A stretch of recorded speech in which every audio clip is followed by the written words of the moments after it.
आज से लगभग 14 करोड़ वर्ष पहले पृथ्वी एक अलग ही रूप में थी। विशाल घने जंगल, दलदल और उष्णकटिबंधीय जलवायु ने इस ग्रह को डायनासोर के लिए आदर्श स्थान बना दिया था। ये जीव हर कोने में फैले हुए थे। कुछ पानी में रहते थे, कुछ उड़ने वाले थे, तो कुछ जमीन पर राज करते थे। डायनासोर के कई प्रकार थे।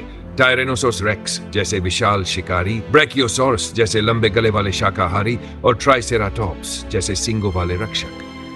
ये वह समय था जब पृथ्वी पर न तो इंसान थे, न ही आधुनिक जानवर। पूरे ग्रह पर डायनासोर और अन्य विशाल सरीसृपों का ही राज था। लेकिन फिर एक ऐसा दिन आया जिसने पूरी दुनिया को बदल दिया। डायनासोर का विनाश, एक विनाशकारी टकराव। आज से लगभग 6 करोड़ 66 लाख वर्ष है, ब्रह्मांड में एक बड़ा उल्कापिंड पृथ्वी की ओर बढ़ रहा था। यह उल्कापिंड लगभग 10 किलोमीटर चौड़ा था, यानी कि माउंट एवरेस्ट जितना बड़ा। जैसे ही यह पृथ्वी के वायुमंडल में प्रवेश किया, इसकी गति लगभग 64,800 किलोमीटर प्रति घंटे थी। इतनी तीव्र गति से आते हुए इस उल्कापिंड ने मैक्सिको के पास युकाटन प्रायद्वीप में टक्कर मारी। इस टक्कर से जो विस्फोट हुआ वह 10 अरब परमाणु बमों के बराबर था। पूरी पृथ्वी जल उठी, भूकंप आने लगे, सुनामी उठी और वायुमंडल में इतनी धूल और राख भर गई कि सूरज की रोशनी धरती तक नहीं पहुंच पाई। तापमान तेजी से गिर गया, जिससे डायनासोर के लिए भोजन मिलना मुश्किल हो गया। कुछ महीनों में पेड़ पौधे मुरझा गए, छोटे जीव जंतु मरने लगे और धीरे धीरे यह संकट विशालकाय डायनासोरों तक भी पहुंच गया। उनके लिए खाने के लिए कुछ नहीं बचा। ठंड और अंधकार के कारण उनकी संख्या घटती गई और कुछ चंद हजार वर्षों में वे पूरी तरह विलुप्त हो गए। केवल कुछ छोटे जीव जंतु और समुद्री प्राणियों ने इस आपदा को झेला। स्तनधारियों का उदय और मनुष्यों की शुरुआत। जब डायनासोर धरती से खत्म हो गए, तब कुछ छोटे स्तनधारी जीव बच गए। ये छोटे जीव गर्म खून वाले थे और मुश्किल परिस्थितियों में भी जीवित रह सकते थे। इन जीवों में चूहे जैसे छोटे जानवर शामिल थे, जिनसे आगे चलकर बंदर और फिर इंसानों के पूर्वज विकसित हुए। आज से लगभग 6.5 करोड़ वर्ष पहले इन छोटे जीवों ने धीरे धीरे आकार और बुद्धि में वृद्धि करना शुरू किया। लाखों वर्षों में ये बंदरों में बदले, फिर उनसे इंसानों जैसे जीव निकले। आज से 70 लाख वर्ष पहले अफ्रीका के जंगलों में हमारे सबसे पुराने पूर्वजों का जन्म हुआ। वे बंदर और इंसान के बीच की एक कड़ी थे। धीरे धीरे वे अपने पिछले पैरों पर खड़े होने लगे, अपने हाथों का इस्तेमाल करने लगे और धीरे धीरे उनकी बुद्धि विकसित होने लगी। आधुनिक मानव का जन्म और पृथ्वी पर उसका कब्जा। आज से 30 लाख वर्ष पहले इंसान नुमा जीव विकसित हुए, जिन्हें होमो हैबिलिस कहा जाता है। उन्होंने सबसे पहले पत्थरों के औजार बनाए। इसके बाद लगभग 20 लाख वर्ष पहले होमो इरेक्टस नामक प्रजाति ने आग जलाना सीखा। आज से 3 लाख वर्ष पहले आधुनिक मानव यानी होमो सेपियंस का जन्म हुआ। उन्होंने भाषा विकसित की, खेती शुरू की और धीरे धीरे पूरी पृथ्वी पर फैल गए। मनुष्यों की बुद्धि ने उन्हें अन्य सभी जीवों से अलग बना दिया। उन्होंने खेती सीखी, घर बनाए, समाज बनाए और धीरे धीरे उन्होंने जंगलों और गुफाओं से निकलकर बड़े शहरों का निर्माण किया। आज से 12,000 वर्ष पहले मनुष्य ने कृषि करना शुरू किया और यही से सभ्यता की शुरुआत हुई। अब शिकारी नहीं रहे, बल्कि उन्होंने भोजन उगाना सीख लिया। उन्होंने गांव बनाए, फिर शहर, फिर राज्य और अंत में पूरे ग्रह पर अपना नियंत्रण स्थापित कर लिया। डायनासोर का युग पृथ्वी पर 16 करोड़ वर्ष तक चला, लेकिन एक विनाशकारी टक्कर ने उनका अस्तित्व समाप्त कर दिया। लेकिन उसी घटना ने छोटे स्तनधारियों को जीवित रहने का मौका दिया, जिन्होंने धीरे धीरे विकसित होकर इंसान का रूप लिया। अगर वह उल्कापिंड नहीं टकराता, तो शायद आज भी पृथ्वी पर डायनासोरों का राज होता और इंसान का जन्म ही नहीं होता। लेकिन प्रकृति के इस अजीब खेल ने इंसान को जन्म दिया और आज हम इस ग्रह के सबसे बुद्धिमान जीव बनकर उभर चुके हैं। हो सकता है डायनासोर के विनाश से हमें एक महत्वपूर्ण सीख मिलती है। कोई भी प्रजाति हमेशा के लिए जीवित नहीं रह सकती। पृथ्वी पर राज करने वाली सबसे शक्तिशाली प्रजाति भी एक दिन समाप्त हो सकती है। सवाल यह उठता है कि क्या इंसान भी डायनासोर की तरह विलुप्त हो सकता है? अगर हां, तो कब और कैसे? संभावित खतरे जो इंसान को विलुप्त कर सकते हैं। पहला खतरा, अंतरिक्ष से विनाश। जिस तरह 66 लाख वर्ष पहले एक विशाल उल्कापिंड ने डायनासोर का अंत किया, वैसे ही कोई और उल्कापिंड भविष्य में पृथ्वी से टकरा सकता है। वैज्ञानिक मानते हैं कि औसतन हर 2 से 5 करोड़ वर्ष में कोई बड़ा उल्कापिंड पृथ्वी से टकरा सकता है। हालांकि आज इंसान के पास ऐसी तकनीक है जिससे वह उल्कापिंड का रास्ता बदल सकता है, लेकिन अगर कोई बहुत बड़ा उल्कापिंड अचानक पृथ्वी की ओर आ गया तो शायद हमारे पास बचने का कोई तरीका न हो। दूसरा खतरा, जलवायु परिवर्तन और ग्लोबल वार्मिंग। आज से 200 वर्ष पहले तक इंसान प्रकृति के अनुसार जी रहा था, लेकिन औद्योगिकरण के बाद से हमने पर्यावरण को तेजी से नुकसान पहुंचाया है। ग्लोबल वार्मिंग के कारण पृथ्वी का तापमान लगातार बढ़ रहा है। अगर यह सिलसिला यूं ही चलता रहा तो आने वाले 500 से 1000 वर्ष में पृथ्वी इतनी गर्म हो सकती है कि इंसान के लिए जीना मुश्किल हो जाएगा। तीसरा खतरा, परमाणु युद्ध। आज दुनिया के कई देशों के पास परमाणु हथियार हैं, जिनमें से कुछ एक ही बटन दबाने से पूरी दुनिया को तबाह कर सकते हैं। अगर कभी तीसरा विश्व युद्ध हुआ और परमाणु हथियारों का इस्तेमाल हुआ तो इंसान की सभ्यता पूरी तरह नष्ट हो सकती है। वैज्ञानिक मानते हैं कि एक बड़ा परमाणु युद्ध पृथ्वी को 1 लाख वर्ष तक के लिए बंजर बना सकता है। चौथा खतरा, महामारी और वायरस। साल 2019 में कोविड-19 महामारी ने दिखाया कि एक छोटा सा वायरस पूरी दुनिया को हिला सकता है। अगर भविष्य में कोई ऐसा वायरस फैलता है जिसका इलाज न हो तो पूरी मानव जाति खतरे में पड़ सकती है। पांचवां खतरा, आर्टिफिशियल इंटेलिजेंस, एआई और रोबोट्स। इंसान ने जिस गति से आर्टिफिशियल इंटेलिजेंस को विकसित किया है वह एक दिन हमारे लिए ही खतरा बन सकता है।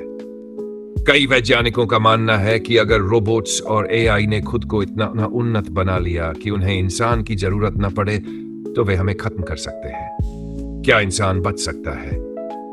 अगर इंसान को विलुप्त होने से बचना है तो उसे कुछ बड़े कदम उठाने होंगे। पर्यावरण को बचाना होगा, ग्लोबल वार्मिंग को रोकना होगा, युद्धों से बचना होगा और परमाणु हथियारों का इस्तेमाल बंद करना होगा। अंतरिक्ष में जीवन के नए ठिकाने ढूंढने होंगे ताकि अगर पृथ्वी पर कोई खतरा आए तो हम बच सकें। वायरस और बीमारियों से बचने के लिए वैज्ञानिक अनुसंधान को बढ़ाना होगा। एआई और रोबोट्स पर नियंत्रण रखना होगा ताकि वे इंसान के खिलाफ न जाएं। भविष्य में क्या होगा? अगर इंसान सावधान रहा तो वह लाखों वर्षों तक इस पृथ्वी पर रह सकता है, लेकिन अगर उसने गलतियां की तो शायद वह भी एक दिन डायनासोर की तरह इतिहास का हिस्सा बन जाएगा। कौन जानता है, 10 लाख वर्ष बाद जब कोई नई सभ्यता इस पृथ्वी पर जन्म लेगी तो वे खुदाई में इंसानों के अवशेष पाएंगे और सोचेंगे कि एक समय इस ग्रह पर एक बुद्धिमान प्रजाति रहती थी, लेकिन वह भी खुद को बचा नहीं पाई। आज से 5 करोड़ वर्ष बाद शायद कोई दूसरी प्रजाति पृथ्वी पर राज कर रही होगी, जैसे कभी डायनासोर ने किया था, और शायद तब कोई नई बुद्धिमान प्रजाति ये कहानी लिख रही होगी। एक समय पृथ्वी पर इंसान नामक जीव रहता था। उसने महान सभ्यताएं बनाई थी, लेकिन वह भी हमेशा के लिए नहीं टिक सका। इंसान ब्रह्मांड में जीवित रह सकता है? अगर पृथ्वी पर इंसानों के जीवित रहने का खतरा बढ़ता है तो क्या हम ब्रह्मांड में कहीं और जा सकते हैं? वैज्ञानिक इस सवाल का जवाब खोजने के लिए लगातार काम कर रहे हैं। मंगल ग्रह पर बसने की योजना। आज से 50 वर्ष पहले तक इंसान सिर्फ चंद्रमा तक पहुंचा था, लेकिन अब हमारी नजरें मंगल ग्रह पर है। वैज्ञानिक मानते हैं कि अगर पृथ्वी पर जीवन खतरे में पड़ता है तो मंगल हमारा अगला घर बन सकता है। मंगल पर पहले ही कई रोबोट भेजे जा चुके हैं जो वहां की मिट्टी और वातावरण की जांच कर रहे हैं। अंतरिक्ष यात्री वहां जाने के लिए तैयारी कर रहे हैं और अगले 30 से 40 वर्ष में इंसान पहली बार मंगल पर कदम रख सकता है। एलन मस्क की कंपनी स्पेसएक्स और नासा मंगल पर इंसानी बस्ती बसाने के लिए मिशन बना रहे हैं, लेकिन मंगल पर रहना आसान नहीं होगा। वहां का वातावरण बहुत ठंडा है, वहां ऑक्सीजन नहीं है और पानी भी बहुत कम मात्रा में है। अगर इंसान को वहां रहना है तो उसे विशेष डोम्स, बंद वातावरण में रहना होगा और अपनी जरूरत की हर चीज खुद बनानी होगी। ब्रह्मांड में आगे की यात्रा। अगर मंगल भी हमारे लिए सुरक्षित नहीं रहा तो इंसान को और आगे जाना होगा। लेकिन सबसे बड़ा सवाल यह है कि हम ब्रह्मांड में कहां जा सकते हैं। पहला विकल्प, चंद्रमा पर बस्ती। चंद्रमा पृथ्वी के सबसे करीब है, लेकिन वहां कोई वातावरण नहीं है। हालांकि वैज्ञानिक वहां बेस बनाने की कोशिश कर रहे हैं ताकि भविष्य में इंसान वहां रह सके। दूसरा विकल्प, एक्सोप्लैनेट, दूसरे सौर मंडलों के ग्रह। वैज्ञानिकों ने ऐसे हजारों ग्रह खोजे हैं जो पृथ्वी जैसे हो सकते हैं, लेकिन वे बहुत दूर हैं। अगर हमें वहां जाना है तो हमें ऐसी तकनीक चाहिए जो प्रकाश की गति से यात्रा कर सके। फिलहाल यह सिर्फ एक सपना है। तीसरा विकल्प, अंतरिक्ष में कृत्रिम ग्रह। कुछ वैज्ञानिक मानते हैं कि भविष्य में हम कृत्रिम ग्रह या विशालकाय अंतरिक्ष स्टेशन बना सकते हैं जहां लाखों लोग रह सकें। क्या इंसान हमेशा जीवित रहेगा? अगर इंसान विज्ञान और तकनीक का सही इस्तेमाल करता है तो वह लाखों या करोड़ों वर्षों तक जीवित रह सकता है। लेकिन अगर हम अपनी गलतियों को नहीं सुधारते तो शायद हम भी डायनासोर की तरह खत्म हो जाएंगे। भविष्य में दो ही संभावनाएं हैं। इंसान एक अंतरिक्ष सभ्यता बन जाएगा और कई ग्रहों पर फैल जाएगा। इंसान अपनी गलतियों से खुद को नष्ट कर देगा और पृथ्वी पर कोई और नई प्रजाति जन्म लेगी। हम कौन सा रास्ता चुनते हैं यह हमारे ऊपर निर्भर करता है, लेकिन इतिहास हमें यही सिखाता है कि जो भी प्रजाति खुद को बदल नहीं पाती वह हमेशा के लिए खत्म हो जाती है। क्या हम अपनी गलतियों से सीखकर एक महान सभ्यता बना पाएंगे, या फिर हम भी डायनासोर की तरह सिर्फ इतिहास के पन्नों में रह जाएंगे? यह सवाल आने वाले हजारों वर्षों में ही तय होगा। क्या इंसान ब्रह्मांड का सबसे बुद्धिमान जीव है? अब तक हमने यह समझा कि कैसे डायनासोर विलुप्त हुए, इंसानों ने पृथ्वी पर राज करना शुरू किया और भविष्य में हमारी सभ्यता को किन खतरों का सामना करना पड़ सकता है। लेकिन एक और बड़ा सवाल यह है, क्या हम ब्रह्मांड में अकेले हैं? अगर पृथ्वी पर जीवन विकसित हो सकता है तो क्या यह संभव नहीं कि कहीं और भी कोई बुद्धिमान प्रजाति हो? एलियंस का अस्तित्व, क्या हम अकेले हैं? वैज्ञानिकों के अनुसार हमारे ब्रह्मांड में लगभग 2 खरब 2 लाख करोड़ आकाशगंगाएं हैं। हर आकाशगंगा में 100 अरब से 400 अरब तारे होते हैं और हर तारे के चारों ओर कई ग्रह हो सकते हैं। इसका मतलब है कि ब्रह्मांड में संभावित ग्रहों की संख्या 1000 खरब 1 ट्रिलियन से भी ज्यादा हो सकती है। इतने बड़े ब्रह्मांड में क्या यह संभव नहीं कि कहीं और भी जीवन हो? फर्मी का विरोधाभास, फर्मी पैराडॉक्स। अगर एलियंस हैं तो वे हमें क्यों नहीं मिले? इटली के वैज्ञानिक एनरिको फर्मी ने यह सवाल उठाया था, अगर ब्रह्मांड इतना बड़ा है और जीवन की संभावना इतनी अधिक है तो अब तक हमें एलियंस के कोई संकेत क्यों नहीं मिले? इसके कुछ संभावित जवाब हो सकते हैं। हम बहुत छोटे और नए हैं। इंसान को विकसित हुए सिर्फ 3 लाख वर्ष हुए हैं, जबकि ब्रह्मांड 113 अरब वर्ष पुराना है। हो सकता है कि कुछ सभ्यताएं हमसे लाखों वर्ष आगे हो और हम अभी इतने विकसित नहीं हैं कि उन्हें देख सके। एलियंस हमें देख रहे हैं लेकिन छिप रहे हैं। यह भी संभव है कि कोई उन्नत सभ्यता हमें देख रही हो लेकिन वे जानबूझकर हमसे छिप रही हो। शायद जीवन बहुत दुर्लभ है। हो सकता है कि पृथ्वी जैसी परिस्थितियां बहुत ही दुर्लभ हो और बुद्धिमान जीवन केवल यहीं विकसित हुआ हो। सार, सभी उन्नत सभ्यताएं खुद को नष्ट कर लेती हैं। यह सबसे डरावना उत्तर हो सकता है। क्या हर बुद्धिमान सभ्यता जब वह एक विशेष स्तर तक पहुंचती है तो खुद को नष्ट कर लेती है? अगर एलियंस आए तो क्या होगा? अगर भविष्य में कभी एलियंस पृथ्वी पर आए तो 2 ही संभावनाएं होंगी। 1, वे हमसे दोस्ती करेंगे और हमें नई तकनीक देंगे। 2, वे हमसे कहीं ज्यादा उन्नत होंगे और हमें नष्ट कर सकते हैं। अगर दूसरी संभावना सच हुई तो इंसान का अंत निश्चित हो सकता है। अंत में इंसान का भविष्य क्या होगा? अब सवाल यह उठता है कि आने वाले 1 लाख वर्ष या 1 करोड़ वर्ष में इंसान का भविष्य कैसा होगा? 3 संभावनाएं। इंसान ब्रह्मांड की सबसे शक्तिशाली प्रजाति बन जाएगा। अगर हम सही कदम उठाते हैं तो हम अंतरिक्ष में फैल सकते हैं, नई तकनीकों का विकास कर सकते हैं और अपनी सभ्यता को अनंत काल तक बढ़ा सकते हैं। इंसान खुद को नष्ट कर देगा।